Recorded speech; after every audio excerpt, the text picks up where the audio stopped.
e tutelas. Muito boa tarde, camaradas. Cumprimentar a mesa do Congresso, cumprimentar o Sr. Presidente, cumprimentar, obviamente, a Federação de Viseu e a Conselhia de Viseu por hoje nos acolherem aqui, naquele que é o 18º Congresso Nacional da Juventude Socialista. Cumprimentar a COC, que de forma superior organiza também este Congresso que hoje aqui nos reúne, e cumprimentar-vos, obviamente, também a todos as centenas de delegados e de delegadas que hoje compõem esta magnífica sala. Sou militante da Juventude Socialista desde 1998. Vão lá 14 anos. 14 anos de muitas coisas boas, de algum desencanto algumas vezes, mas de muito entusiasmo nas lutas que fomos travando ao longo desse caminho. A Juventude Socialista é uma magnífica ferramenta se for direcionada e dirigida àquilo que é a sua vocação e a sua identidade. Pôr no centro do discurso político aquelas que são todos os dias as preocupações da juventude portuguesa.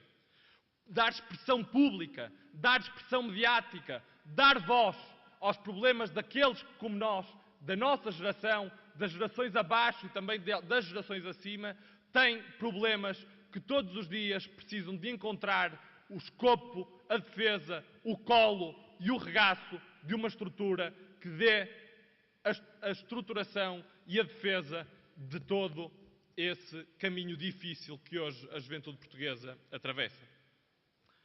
E nós, camaradas, 14 anos depois, e sem ponta de problema em o dizer, quem anda muitos anos numa estrutura política sabe bem como há, muitas vezes, o pragmatismo eleitoral sempre que somos confrontados com eleições. Mas, no fim do meu caminho, também na Juventude Socialista, essa é uma grande aprendizagem.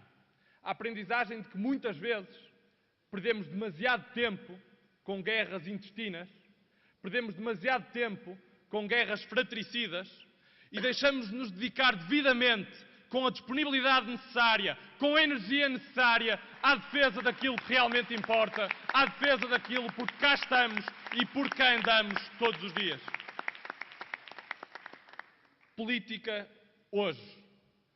Há pouco tempo saía uma sondagem que dava o Partido Socialista, pela primeira vez após as legislativas de 2011, como estando novamente à frente dos resultados eleitorais. Mas se os portugueses olharam e se os militantes da Juventude Socialista olharam para essa sondagem, havia um dado bem mais importante do que o facto do Partido Socialista voltar a estar na frente desse diálogo eleitoral. O dado era que 85% dos portugueses não acreditavam na democracia onde viviam.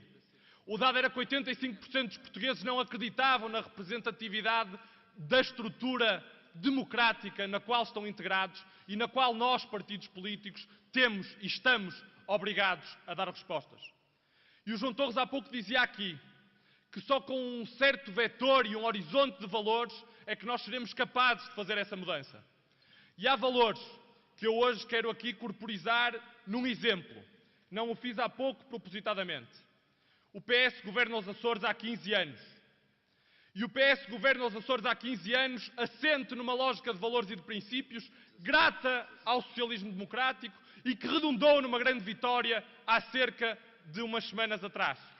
E esses valores, camaradas, são valores que nós temos de pôr todos os dias na ação da Juventude Socialista, que nós temos de pôr todos os dias na identidade da Juventude Socialista e que tem de ser como uma segunda pele que não pode, em momento algum, largar-nos. O valor da proximidade, já que foi falado, o valor da transparência e o valor também do rigor, forma como o PS superiormente governou nos Açores e que nos trouxe, mais uma vez, uma grande vitória, saudando essa vitória para todos os açorianos e para todos os socialistas, na pessoa, naturalmente, do nosso Presidente do Congresso, Roberto Messias.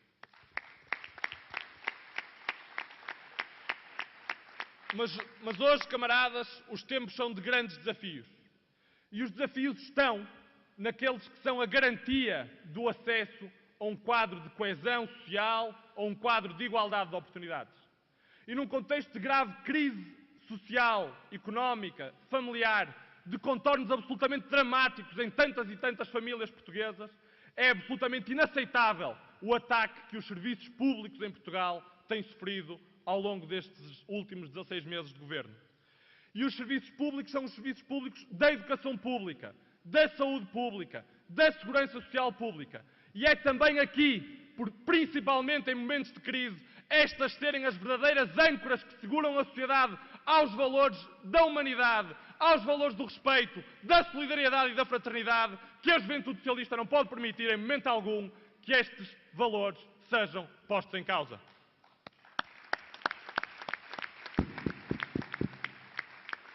Sr. Presidente, pedir-lhe um pouquinho mais de tempo, é o meu último congresso, e pedir-lhe um pouquinho de paciência. Eu acho que há aqui duas ou três mensagens que eu queria deixar. Um pouquinho. Ok, muito obrigado. Emprego. Batalha maior da vida da juventude socialista. Ir trabalhar para fora é uma possibilidade que deve ser encarada pelos jovens portugueses. Perfeitamente natural que seja encarada. Mas não pode ser encarada como uma obrigação. Nem pode ser encarada de todo como uma imposição. Emprego é algo perfeitamente legítimo e é um direito que os jovens portugueses devem poder desenhar, projetar e perspectivar no seu país, na sua terra, junto das suas famílias, junto das suas comunidades.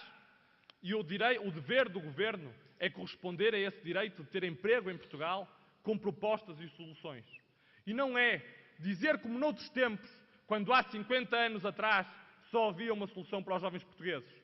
Nos tempos da guerra colonial, os jovens portugueses tinham duas saídas, ou a imigração, ilegal e forçada, ou a guerra.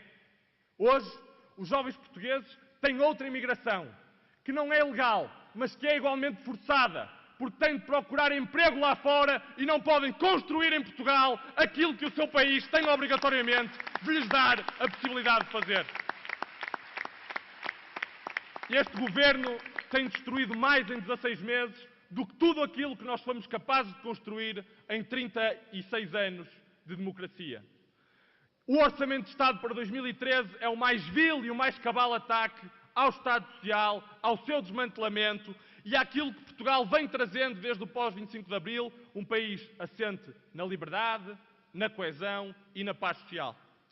E por isso dizer a este Governo de uma forma muito clara que nós somos um país com mais de 800 anos de história, em que fomos dos melhores do mundo em muitas coisas e em que não aceitamos fatalismos, nem aceitamos, como o Rui Duarte dizia bem, a lógica do pensamento único e a lógica de um único caminho. Em democracia há sempre alternativas e há sempre saídas. Haja abertura, responsabilidade e capacidade de tomar as decisões certas a cada momento, sabendo que o caminho não é fácil. Pelo direito ao futuro, somos, e eu disse-o, os melhores do mundo em muitas coisas. Os portugueses foram-no e são-no hoje, e se-lo-ão, não tenho dúvidas, no futuro, em muitas coisas. No design, na medicina, na engenharia, no cinema e na poesia também. E termino como termino várias vezes, e desculpa a quem já me ouviu. Com um pedido de desculpas a quem já me ouviu. Há um poema pequeno de um grande autor português que fala de futuro, que fala de esperança. Essa esperança que este Governo todos os dias nos tenta amputar e que faz com que nós muitas vezes não tenhamos vontade de acordar e de encarar os amanhãs vindouros. Mas ter juventude e ser luta de esquerda, com toda a energia que ela hoje requer, é ter esperança. E termino com um poema maior, de um poeta maior também, que diz qualquer coisa como isto, camaradas. Emparelhemos o barco de ilusão e reforcemos a fé de marinheiro. Era longe o meu sonho e traiçoeiro mar. Só nos é concedida esta vida que temos, e é nela que temos de procurar o velho paraíso que perdemos. Prestes, soltei as velas e regressei ao cais, à paz escolhida. Desmedida, a revolta e imensidão transforma dia a dia a embarcação numa errante e alada sepultura. Mas, camaradas, juntos, unidos e fortes, rasgamos as ondas sem desanimar, porque em qualquer aventura o importante é partir, não é chegar. Muito obrigado.